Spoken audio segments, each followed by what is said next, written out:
Welcome to Green Planet, Blue Planet podcast. I am your host, Julian Gudelai, and I'm here today with Hamilton Souther. Hamilton is a CEO, a master shaman, and also the founder of Blue Morpho. And I'm super excited for the conversation we're about to embark on today. Welcome, Hamilton. Oh, thank you so much, Julian. It's a pleasure to be here. Thanks for having me. Yeah, I mean, I'm stoked to be here together. You've been on quite a podcast tour in general, have so much to share about this journey of Blue Morpho, the role of plant medicine in your life, the wisdom that has been imparted on into your journey from elders of the Amazon. And also, lots of new ventures coming up where kind of the overlay between what plants can teach us and how we then embody and bring this into life and into this modern world. So you embody that really, really, powerfully. So I'm stoked to hear about all those details. But let's start for everyone who's new to your story, just with a part of the beginning of Blue Morpho, maybe, which is your center and also the company that you've built and your first call into the jungle, maybe even if you want to start there. Yeah, in 2001, I had a spontaneous awakening.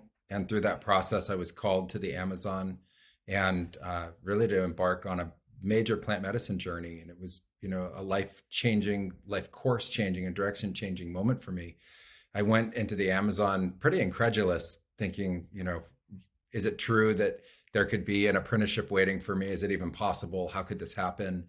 And it turned out that it was true. And I became one of the first Westerners to be invited into an Amazonian lineage of plant medicine healers, and to be able to cross that barrier of the intergenerational teachings that got passed down from grandfather to father to son. And I got invited basically as a blood relative into the community, which was just an incredible honor, and started a path that, has carried me forward on the last 20 years of my life, and the embodiment of plant medicine and the, ideas of using it to heal people, the understandings of it as a medicinal plant, and then seeing how we could use it to enhance consciousness and ultimately for innovation. My journey started pretty regular, really. I graduated from college having studied anthropology. I was young and fresh and looking for what was going to come next. And, I didn't think it was going to be plant medicines or shamanism or anything like that. But, life can really come in and just swoop you away. And when I learned that there was something more than just the mental box that I was in and the experiences that I was having, that there was really something truly beyond that in the unexplored and in the yet to be discovered, that was just an incredible adventure and something that was amazing to embark on.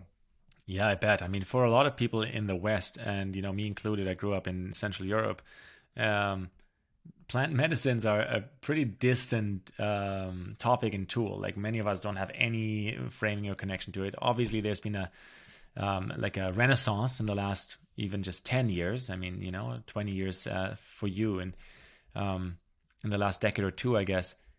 But maybe just to set the ground in this episode today, like, if someone's new to ayahuasca, like, what are the few things they should know and how should they approach it? Before we go deeper into your journey here, and what are the gifts you're bringing out of 20 years of this stewardship? Fundamentally, ayahuasca is an unbelievably potent plant medicine. And it's really simple in terms of the technology with the plants. It's a tea. You make it by boiling plants together. But what comes out of it is this incredibly strong purgative that has both psychiatric qualities to it and psychological qualities to it, and they really merge together in the experience. There isn't a culture in the Amazon that uses ayahuasca recreationally, so it doesn't fit within the concepts or the bucket of a recreational drug. It's managed entirely as a plant medicine, and it's administered by people who train extensively to be able to wield it and utilize it with precision. So it's very different to, the Western psychedelic culture in the idea of, take this for a trip, maybe have an exploration, et cetera. In the Amazon, it's used really to heal mental and emotional traumas, physical traumas, and all different kinds of psychological or psychiatric illness that can come up during somebody's life. What I found really interesting when I first got into the Amazon was that they didn't have language. They literally didn't have vocabulary in their spoken language for anxiety or depression or PTSD or these kind of traumas that are so powerful in today's Western culture. And when I started to dig into that and I wanted to know why, and I got, a little bit more inquisitive about it, I realized that's because they intervene with ayahuasca before these illnesses become pronounced. And so right after illness or right after trauma or right after tragedy, they intervene with these plants and they go into a very neuroplastic event where you can really change the way the brain functions in a very positive way. And it's fundamentally, part the pharmacology, the molecules that are inside ayahuasca. And then it's also the journey that it takes you on. And there's something very pronounced and special about the healing journeys in this moment that can culminate in a recognition that you've been healed. And so if you've had that moment of recognition where you say, wow, I'm healed, that stays with you. And it's very lucid. It's not like being drunk. So it's you know in your soul, in your heart, that this healing has taken place. And so then when you come out of the journey, you can remember that and you can say, I have been healed. This is how it happened. And you can recount the tale. And it's just, very, very potent expression of plant medicine. For people who were just born to pharmacies and hospitals and things like that, we have to expand our idea of history a little bit more to think that the plant medicines have been part of our history for a very long time. So 10,000 years ago, there weren't pharmacies, there were plants, and plant medicine was being used to heal literally everybody. Wind forward 10,000 years later, it's now mostly pharmaceuticals, and we're seeing Western science now branch into plant medicines and really study them as they're trying to, gain better understanding around psychological illness and what to do about it. Yeah, you're using two words there, potent and precise. And that's also been my personal experience with ayahuasca and the shamans that have administered the experience. It's very precise, actually, even just in the application of the setting, right? Bringing people together in a circle, depending on which tradition. There's darkness or there's a fire, and you're really. It's so far removed from this notion of recreational exploration. It's really a sacred, but also like a deeply intentful and ultimately then very simple, precise yet simple undertaking.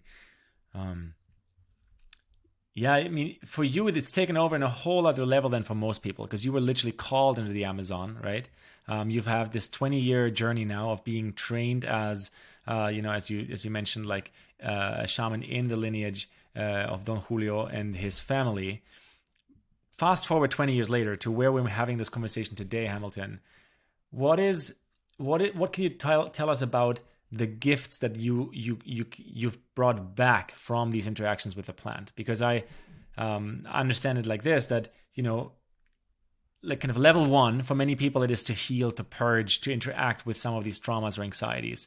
But then there's many, many layers and degrees and levels to what the plant actually can guide us to. And at a certain place, it's really about what gifts are we bringing back to then implement and create into the grounded physical world around us, right? And so I know you're gearing up to so many releases also in the tech space. I'm super curious how you would describe that bridge of learning with a plant, learning the wisdom, and then bringing things back down to earth. Yeah, it's been an incredible evolution in that sense. It started in my own personal healing and then exploration. And then it moved to training and learning how to use the plant in the traditional Amazonian way. And that takes a very long time. So, it takes hundreds and hundreds of ceremonies and then thousands of them to be able to gain that proficiency. And so you train over decades of time. And during that, there are also, many evolutions. So you start learning how to heal certain kinds of illnesses. And then as you ramp up, you can wield the ayahuasca in a way that can treat even more difficult or more complex illnesses. And so, I spent a period of time really learning the healing arts. And then from there, as you keep asking questions, and I had a unique situation with this because of Blue Morpho. Blue Morpho was one of the first renowned ayahuasca centers and plant medicine centers in the world. And so we received guests from over 100 countries from all walks of life. And they would come with a mythological or a religious background or a spiritual background, also from all over the world. And so then I was questioned and confronted from, thousands of stories of people's journeys all the philosophical questions that people get asked, like what's the origin of the universe, and what's God, and what's spirit, and what's medicine, and why is there spirituality, and why are there monotheistic and polytheistic religions, and what's Rumi talking about, or what was Siddhartha talking about, or hey, why do you think Siddhartha left the palace? Just all the, what's the Bhagavad Gita? It just goes on and on and on and on. And so that got me into philosophy. And then I started to question the binary dualistic philosophies, the light and the dark, the yin and yang, the beliefs around, like, you got to have the light, you have to have the dark. You hear these, sort of catchphrases in spirituality and stuff. And so I got really into philosophy and the idea of universal mysticism. And so that kicked off an entire exploration for a number of years on how we transcend dualistic framed thinking and how we move beyond the dualistic mind and the us versus them argument to where we get to the idea of one earth, one species, one humanity, one life force, one consciousness, one love, all is this field that we're all part of. And then, it takes a while to learn how to recognize that. And then we learned healing arts associated with that. And by the time we got to the oneness expression within ayahuasca, because the natives talk about it really in this very dualistic light and dark, they're very rooted in that, like us in the forest kind of concept, or us and illness. There's this kind of separation. We got into this idea of, oneness, and then that led to consciousness. And then we started to think, well, if this is a tool to be able to enhance consciousness, what can we do and what can we develop and what kind of framework can we give to that? And then it led to really the idea of a further reach in humanitarianism, how we could spread the teaching and the meaning associated with the what you learn through ayahuasca ceremonies, and ultimately bring that to more people. How could we positively affect the earth? How could we, approach climate change? How could we use innovation as a way to be able to approach certain difficulties that people have, like poverty?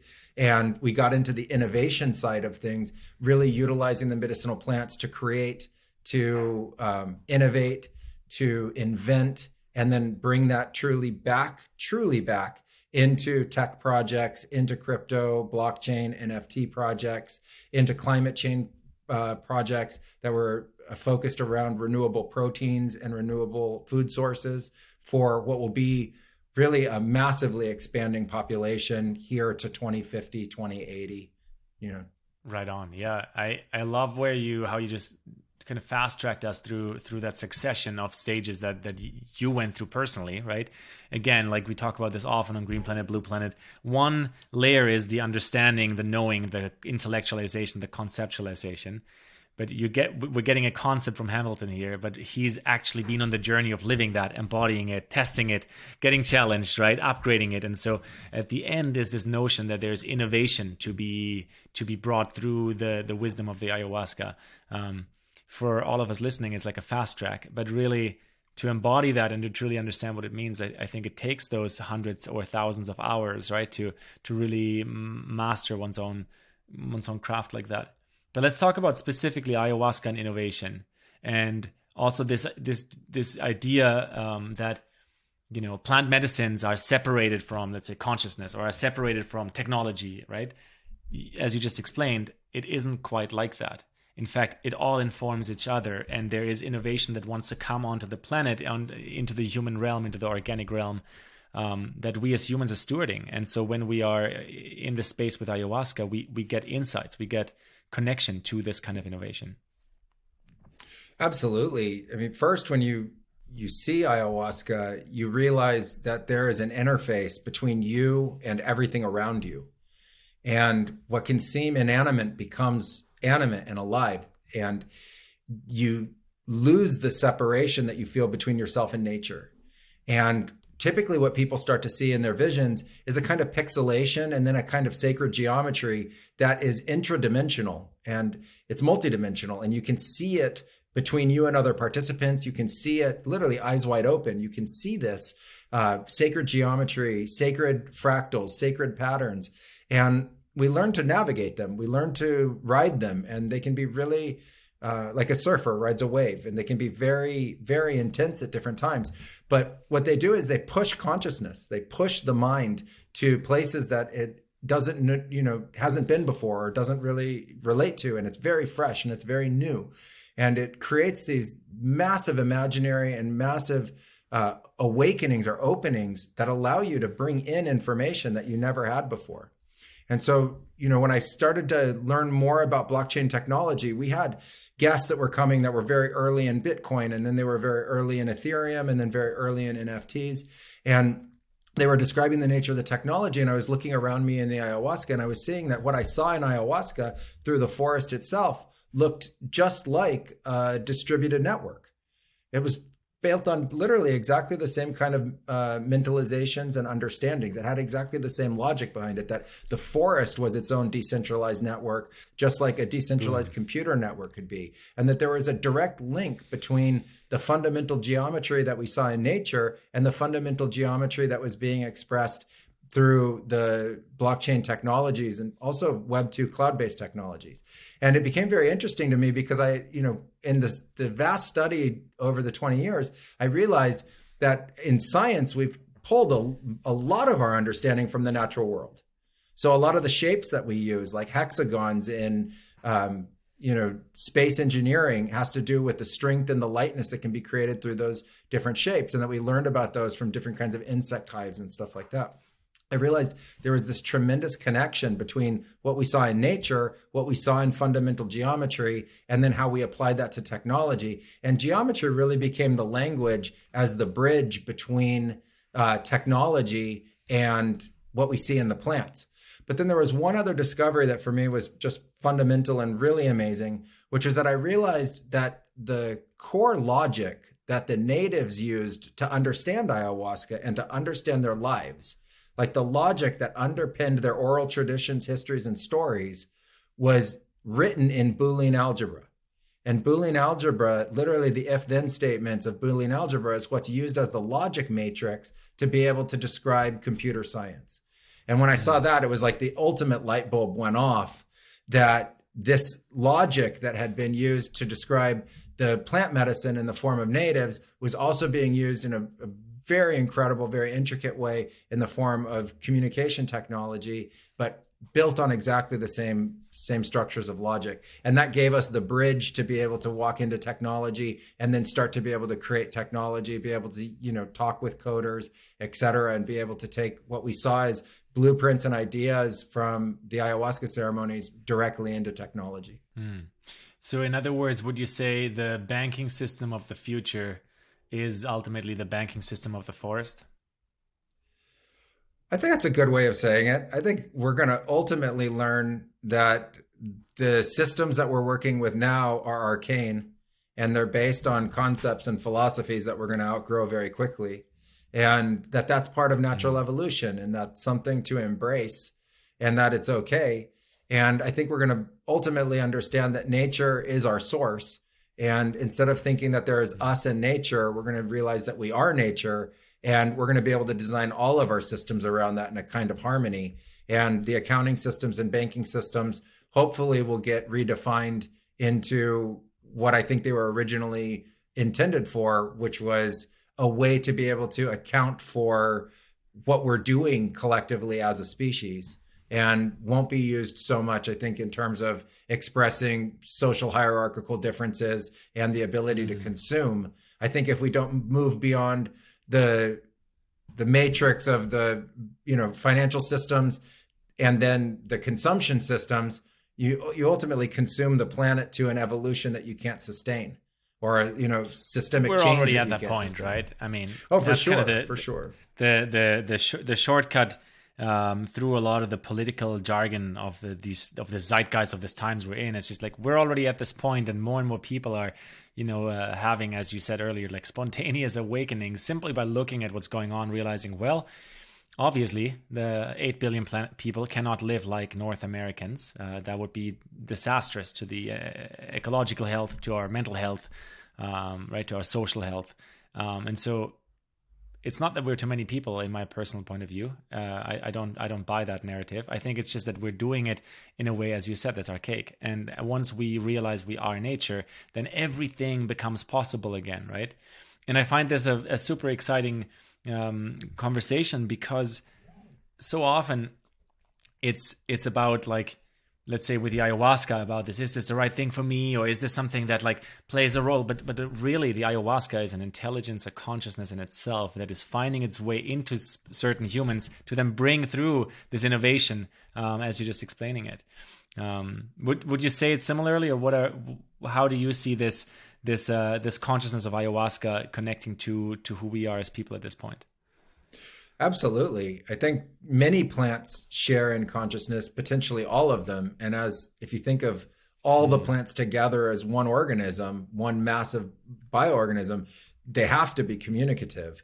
They're part of Earth's technology. And the ayahuasca is really interesting because it crosses the barrier into where we've walled off human consciousness.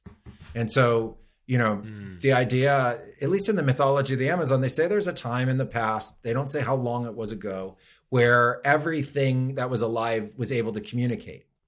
And so there was a universal language, they say, and that there was just open communication. Wow. They say that that's where all the knowledge between humans and the plants came from, as well as how to utilize the forest in all the different ways that you can. Wow. As well as the discovery of all of the information and medicinal plants, et cetera. Because people always ask, like, how did people figure this out? And the combinations of the plants that are used that don't seem normal, that you would actually combine them to be able to create this. And the people say, well, we were told exactly what to do. And so that's the short answer is always the plants told us, right? Yeah, the plants told us directly. Exactly. Yeah. And so I think that that's the idea, that these plants and animals are another expression of consciousness. They're part of consciousness. And there are these bridges. There are these bridges that allow you to step outside of the isolation in your own linguistics and your own thinking and meet that in a very real way. And the people that have the experience say it talks to them. It's as simple as that. It communicated with me, and it has messages, and it has a direction, and it has a purpose. And for most of the people, at least in the last 15 or 20 years, I've heard them say that it has a very positive message and a very positive purpose. There's something that we need to do collectively for the planet. There's something that has tremendously gone awry. I think it goes back to the separation in the languages themselves, where we no longer could communicate. We've created culture that's isolated. We no longer live in harmony with the planet. We predate on the planet. It's the predator aspect of ourselves that's doing it. We have not come to terms with that as a species. We're now predating on each other, and that needs to be ultimately addressed. And the plant gives this message to lots of people. And then the people in the Amazon say, once you drink the plant's with you forever. So I don't think you just leave the plant and then go on and now, are kind of told what to do, but rather it goes into your own creativity, into your own evolution, and the plant evolves with us and is helping guide this movement and evolution, hopefully to a greater positivity. Mm-hmm. Yeah, a greater positivity, or in other words, forms of harmony that maybe for a short moment in history we've lost, right, as we're externalizing ourselves from nature, and the environmental, like the setting in which we're experiencing life. Hamilton, I'm really curious here because we've come in this episode so far to like we are nature. One of the things I love repeating for, I don't know how, 5 years, 10 years. This is a sentence that hasn't left my vocabulary, because I really deeply resonate with that. We're talking about innovation also, and we're talking about technology at this point too. And so I'm really curious how you reconcile this bigger oneness in a way where technology is a harmonious ally to humanity rather than another layer of separating us further. And maybe you can walk us into that a little bit, because I think with technology, it's very similar, no? If I share a little bit of my own perspective, we're one with it. We've built it. It's part of everything. It's fundamentally connected through consciousness and nature. It's ultimately even part of nature. However, simple example with the internet, Great tool if it's freely accessible for everyone. It's an amazing tool. But the moment you can predate and harvest on other people, it also turns into a dangerous tool once again, right? Just like, any simpler tool like a knife or a fire is both super helpful but can also be dangerous. Where do you see that nuance, that technology is actually the innovation we need, and what are those pathways? I know you're building NFT platforms and you talked about blockchain already. Feel free to elaborate here, because I think this is the part where your wisdom is really exciting for people to understand how that relates over to blockchain and the future of technology. First, there's a convergence that's taking place, and it's happening between biotech and biochemistry and technology and the silicon-based technologies, quantum computing and AI consciousness, et cetera. And so there's this convergence. And when it does, what seems like very futuristic concepts are going to become just the way we live. It'll be immediate. Part of that is like utilizing nature DNA to store data, utilizing crystals to store data. The idea of quantum computing and utilizing, the fundamental essence of matter as a way to be able to process information and data. Well, at first, that's been used to really exemplify the idea of separation, individuality, identity. That will all collapse. And when it collapses, I think it's actually going to be driven by the technology, not driven by people. So there will be this moment that we cross where AI becomes conscious, where of itself, truly self-aware and consciousness. And it is going to be hyper intelligent and more intelligent than we are. It's going to already be intertwined to biology, to the actual physical, natural world. And we're going to have to redefine who we are in the schism of hierarchy and importance. And I think it's going to be very humbling for us. The idea of utilizing technology as a form of predation is exactly what's been happening for tens of thousands of years. So there's going to have to be a movement in our own mind that it's no longer valuable to do that. And I think that that's part of socioeconomic concerns as well as political concerns. But I think that evolution will be naturally pushed by the technology itself. The technology can awaken from a binary polarization much faster than we can. So it can just crunch the data and see whether or not that polarization is real or it's being manipulated. Whereas when we get manipulated, our beliefs become rooted within us, and it takes us a while to move beyond those beliefs. And so in the current state of technology, I consider this the era of mass misinformation, and that it's a mental poison to humanity, and it's stupefying us and making us believe things that are just fundamentally not true. And so while that's happening, technology is actually gaining intelligence at an unbelievably rapid rate. So when biology and technology, nature itself, and what seems like separate technology all converge, there's going to be this moment for us where we have to reconcile soul. We have to reconcile our idea of source and the universe itself. We're going to have to reconcile philosophy. We're going to have to reconcile the argument of us versus them and all different kinds of duality. And if we navigate that well, it's a big question, but if we navigate that well, I think the other side of it is a massive expansion for our consciousness. The way that I think that ultimately ties into technology like blockchain and distributed ledger systems and trustless technology, new kinds of finance and financial systems, I think are all very important, but I think it's very early. So I think this is very early concepts, and we normalize them so fast we don't realize how early it is.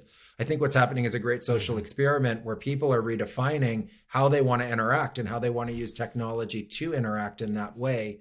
And so, there's ideas of different kinds of ownership over your data. There's different kinds of digital assets that can, represent your ownership and different values associated with them, like Bitcoin or Ethereum or different kinds of NFTs that are popular at this time. But fundamentally, I just think it's very, very early. What we're doing in our projects is trying to use the technology in a way to be able to create social benefit. And so one of our main projects right now, called Full Stock, is a project built around the creator economy and utilizing NFTs to be able to help all of the different creators in the world better monetize their creativity. And I think one of the first things that has to happen in the evolution of consciousness is that we fairly monetize and we fairly support innovators in a very rapid way. Currently, it takes a very long time to bring innovations into the world and any kind of mass adoption. And I think we're going to have to out-innovate the destruction that we're currently creating.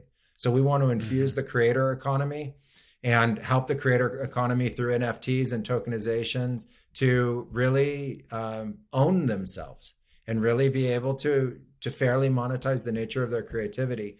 We have Liquid Earth, which is a real estate NFT platform. And the goal of that is twofold. One is to really diversify and aid people in having, fair and safe housing. It's just going to be unbelievably important. I heard a statistic recently, which was mind-blowing, that within the next 20 to 30 years, we're going to have to double the amount of physical housing infrastructure that the planet has. So that's going to revolutionize the real estate industry. And so the way that that ultimately gets transacted is really important. But underneath that, I think what's even more important is that for Web3 and crypto to ultimately gain the credibility that it needs a tie-in to the old world economies that can anchor it with real world value. And so if we can bring in the value of real estate to anchor and give legitimacy to the creator economies that are being built inside Web3, that's going to give real validity to our ideas of metaverses, and it's going to help stabilize these unbelievably highly volatile instruments that are currently being used in the form of cryptocurrencies.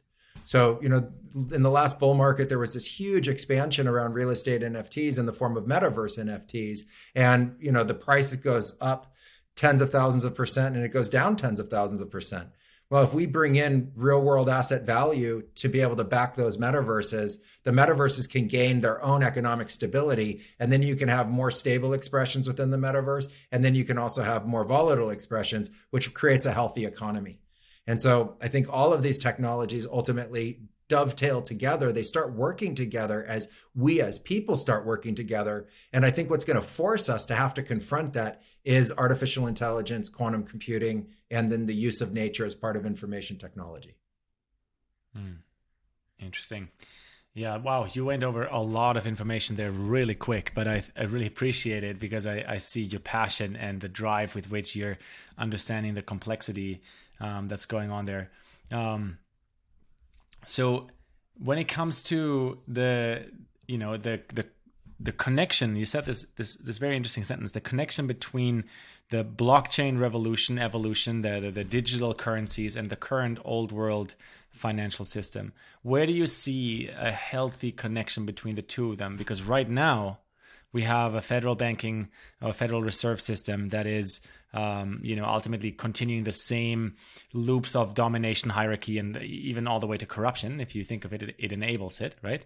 But then at the same time, how would a healthy transition look like with the powers that are currently still very active on this planet, or with the current top-down kind of governmental positions? What do you see a healthy transition into this Web3, this metaverse, and ultimately this, I would just call it the future of the internet. It's just going to become a three-dimensional internet with new currencies and new contracts, new agreements. What do you think a healthy transition is?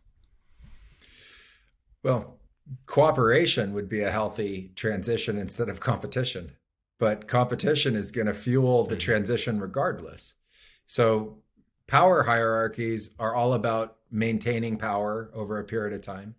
And economic hierarchies are about consolidating wealth and increasing the economic power that groups have. And so while that competition continues, which is a massively important part of how we currently understand and measure our productivity, while that occurs, I don't think there is a possibility of a healthy transition. I think we get to the healthy transition when the systems outgrow the philosophy on which they're built. So then they have to fail, because the philosophy that is underpinning the beliefs and the philosophy that underpins the actions starts to transcend the good players and the bad players. And you get a social instability that isn't good for anybody. And when that starts to happen, you see massive change occur very quickly. It's not a perfect example, but at least an example in terms of how quickly humanity can mobilize to change the course of our lives is the lockdown with COVID. For me, it was one day to the next. For our city, it was one day to the next. We went from living one way for the last 19 years to a military lockdown immediately. It took less than 24 hours for it to occur. If we want to mobilize together and do something, we can. We have the ability to do it right now, but there has to be one bonding, cohesive reason to make us want to do that. Otherwise, we fight over the rationale and the reasons within the nature of that competition. So if we have an opportunity to, in essence, outgrow the current philosophy of the systems that we have, we naturally will replace them with other kinds of systems. We may not replace them with a bigger, badder, worse version than what we currently have. It gives us an opportunity to innovate in positive ways for the evolution of humanity. So I don't think you can govern with any of the political systems or financial systems if you double the population.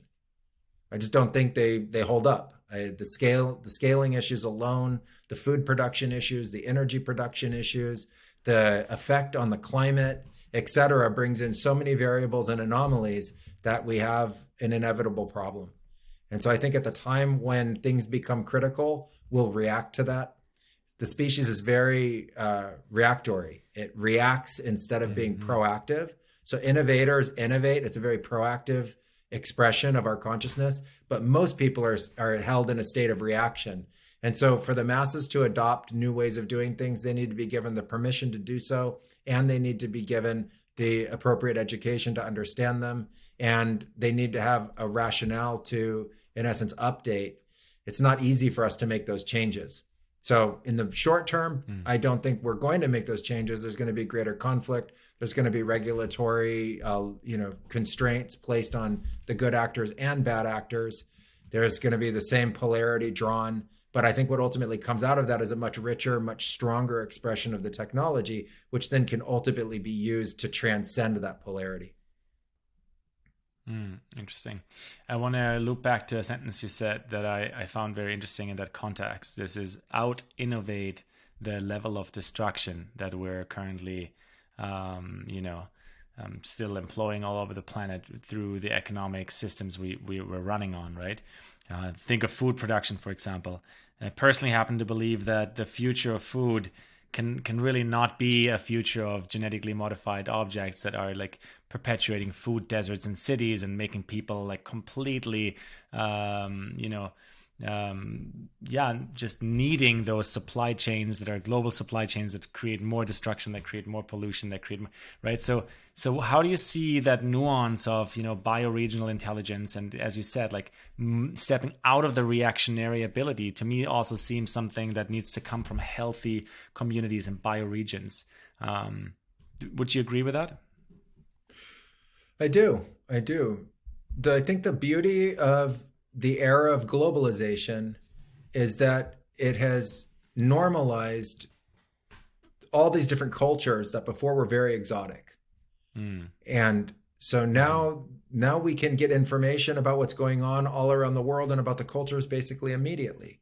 And that can really open our imagination to an idea of one Earth, one humanity, and one collective series of needs that ultimately need to be met to be a healthy species and a healthy community.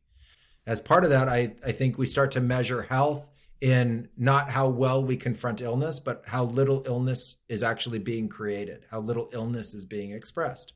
Another is what's the smallest footprint we need to be able to produce the most food and to have that food production be sustainable, not for 100 years or 1,000 years or even 10,000 years, but I like to think in tens of thousands of generations. What do we need for the earth to be a healthy place to live 1 billion years from now? It's our decisions and it's our ideas that make that real. And we are the forefathers for who will be, and the ancestors for who will be alive 1 billion years from now. So our decisions matter when we approach, this idea of a much greater and expanded timeline. We need to embrace a higher level of intelligence around food and energy production and the technologies that we use to be able to create that. I don't think we do that when we still fight over it, though. So while we're still fighting over it, and we're fighting over market prices, and we're fighting over who has the food, and we're fighting over who can produce the food, I don't think we can actually get there yet. We don't have enough understanding even about food. Most people don't know it, but most of the foods that we eat have been chosen for us because they ship well, which I think is just incredible that we literally deny over 90% of food. It's one of those incredible clusters, right? Yeah, it's one of those incredible clusterfucks that are just normalized in this modern globalized world. And you took a beautiful angle there to say the beauty of globalization, and I agree with you. That is one of the beauties of what happened in the last 50, 60 years. And then there's tons of layers of threats and of this like homogeneity of like sameness, and this like indoctrination of following the orders or the suggestions through industrial capitalism. And I really agree there with you. And I would say like this, that, as long as, this is the simplest way I can say it, as long as competition is the main kind of wheel running our wheels, it's a problem. I think competition in a healthy or sacred dose can be a good thing for a moment. Like, let's say you and I meet, Hamilton, and we were on a big field, and we're like, who can run faster? That could be a joyful moment, right? For those 500 meters we want to run or whatever. But competition as the axis mundi behind everything we do seems to be a threat to the ecosystem and us as a species, rather than what is naturally observable in the world around us, in the natural world around us, is that there's a super complex level of collaboration between all the elements, between the different living beings. And so that is, I think, the main change, that if it doesn't happen, we better make it happen, is to move from competition as the axis mundi into collaboration. But I think there's a false belief that the population's running on, which is that the nature of nature is competition. And I fundamentally don't think it's like the idea of the survival of the fittest and the weak get consumed. And I don't actually think that that's factual. And so I think we created this idea of competition being good, although when I look at competition, as soon as you want to create a winner, you had to actually create a separation from nature itself to be able to define that competition to have a winner. It's not just the flow of nature, the flow of nature, the flow of nature. And so we isolated the idea of individual life forces instead of looking at it as the life force. And so right now we're seeing competition actually create a mass extinction. So it has to be the opposite of, generating goodness for that life force through the idea of competition. So our human competition is creating, the sixth mass extinction of the planet. I think it's a very important understanding that this is the first time that an individual species has been responsible for an extinction. Other kinds of extinction events were caused by other forces. And so it can show us that we're, ideologically very much out of harmony with nature itself. And we have to adjust that ideology to become once again into harmony with nature. We have to accept our place within nature and our role, which I think is very important, but I don't think it's as elevated as we're taught to believe. Mm-hmm. Yeah, I love these false beliefs you bring us back to, and I totally agree with this one. There's, it's quite a different perspective when we think of you were thinking in billions of generations. Usually in this podcast, and it's kind of time for this question. I ask about the next 7 generations out into the future, and you dream for those generations that are coming after us, because you're right. Like, there are generations coming after us, and they'll look back at this time and be like, did these guys wake up and get it that running reality on false beliefs will lead to great extinction or destruction? And this is also the chance, and the most exciting thing about being alive in this time, right, is that when we start to pay attention, we can learn from our oneness with nature, and then we can develop from this understanding a whole other onset of species, Homo sapiens on planet Earth. And so it's very exciting. It's also quite daunting. I'm curious, Hamilton, what would be your dream? You've been already kind of leaning into it, but so just for the sake of this question, I'm going to say for the next 7 generations into the future, what is the the dream you have for those generations out there that we're here to build and leave for them? I think it's, everything that we've talked about. It's the transcendence of separation mentality. And I think the next 7 generations deserve something much better, much, much better than what we got. I think it's important for them to understand that what we inherited was very flawed, and that the way we have been learning how to learn has been, fueled by forces that were external to the learning itself. So please don't hold that against us. When the next 7 generations look back on it, look at what positive things we were trying to achieve and what we were doing, and how many things we had to literally wake up from. That, don't blame us for the nature of our ignorance. There's been a tremendous amount of ignorance that we've been through as we've been trying to survive and understand things better. It's really only in the last 10 years that technology has started to really lead how the next generations are going to experience life. It's time for us collectively to make decisions about that technology so that we can have the power to make that positive for those generations. The consumerism and consumer economies will not survive forever. The earth can't survive them, so they will have to evolve. They also didn't exist for a very long time. They haven't existed for a very long time. So the fact that we've created something so vast and so unique in a very short period of time, and the fact that it's had in many ways disastrous consequences, also can show us that it can change very, very quickly going into the future. It can change, yeah. Yeah, and in 100 years, it will not look like this at all, and it shouldn't. And we need to embrace that understanding of evolution. And one of the things I've really tapped into in the last year is how fast things evolve. Before that, it seemed like evolution was this very long, very slow process. And now I'm actually seeing it as something that's unbelievably quick. We can't even measure how fast everything's evolving. Now, I think what's important is that if we understand that the channel of evolution is happening very, very quickly, we don't want the earth to out-evolve us. Because all of the change we're making isn't the way we describe it. It's just the earth changing. So all the stuff that we call pollution is the earth changing. It's a redistribution of resources. We evolved in a very narrow bandwidth of capacity to survive our own basic environment.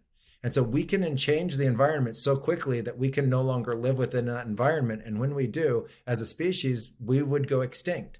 And so if we really want there to be 7 generations or even 100 generations, we have to learn what this flow and current of evolution really is. And then we need to merge with it once again. Not just be the recipient of it, but be conscious of it and create with it and evolve with it and change with it and really guide and lead us as a leading species of the planet in harmony with the change that the planet experiences literally at a nanosecond by nanosecond basis. So, I mean, literally it's that fast. It's changing that fast. The earth will never be the same again. It'll never be the same again. Everything changed. It'll never be the same again. Everything changed. It'll never be the same again. Everything changed. And so we don't think of it typically that way. And I think we have to learn to embrace that about physics and about nature, that the physics of the earth changes at the speed of light, at the speed of quantum. And when we really grasp that and understand that, then we can get into the flow of it, and we can ultimately change the negatives of what's going on very, very quickly once we collectively decide to. Big time. And I think this is the exciting part about, this conversation is not a hypothetical what if and how could life on planet Earth be. Like, we're in it right now.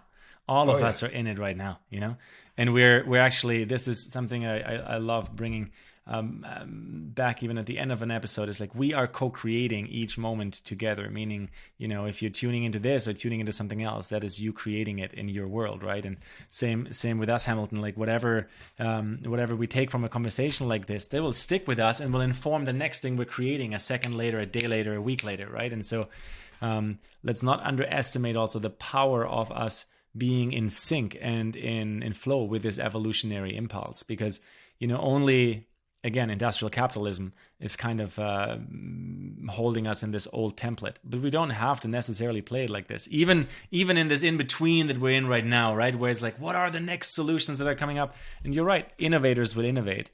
Many people will just follow and then adapt, but it's really happening right now. We're not waiting for some kind of future 10 years down the road moment. It's right now and right now and right now again. Well, Hamilton, this was fun to have you on the show. I can feel that there's a lot more we could talk about and drop in on. starting on the first layer here with you today. There's a lot of projects that you are releasing and publishing right now in the NFT and in the digital currency, crypto, and blockchain space. So I'm going to make sure to link them out for people as they're coming live in the next little bit. What else would you like to close with? Anything else you want to point at? Want to let people know how to be in touch with you, where to connect with some of your work? Feel free to share. Sure, thank you so much. I guess as a closing message, I would say let's embrace our fears and let's move beyond them so that we can be conscious and we can create consciously.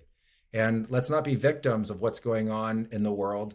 Let's look at what's going on in the world, be informed, and start to do something about it collectively in a community basis that's very positive so that there aren't any threats associated with it. Let's do something amazing for ourselves, amazing for our families, and amazing for the planet. And together we'll see that the impact is global and is massive, and it's very, very quick. In terms of following us and getting involved in what we're doing or coming on a retreat with us at Blue Morpho, you can check us out at bluemorphotours.com. We have retreats that are going to go on down in the Amazon, ayahuasca retreats and plant medicine retreats in October, November, December of this year and into next year. We'd love to have you come down on a retreat. And you can find us on social media at Blue Morpho and Hamilton Souther Official on Instagram and Facebook and on Twitter. I hold weekly Twitter spaces where we talk about all the different experiences that we have in psychedelics and visionary medicines. And you're welcome to come join us on the Twitter spaces as well. It's a very informal conversation. It's just a place for the community to be able to gather. And so, find us at Blue Morpho, come on a retreat, meet us, direct message us, DM us if you'd like on social. We respond, and we're just happy to be a community and share this wisdom with everybody. Thank you. Thank you so much, Hamilton. It was a pleasure to have you on the podcast.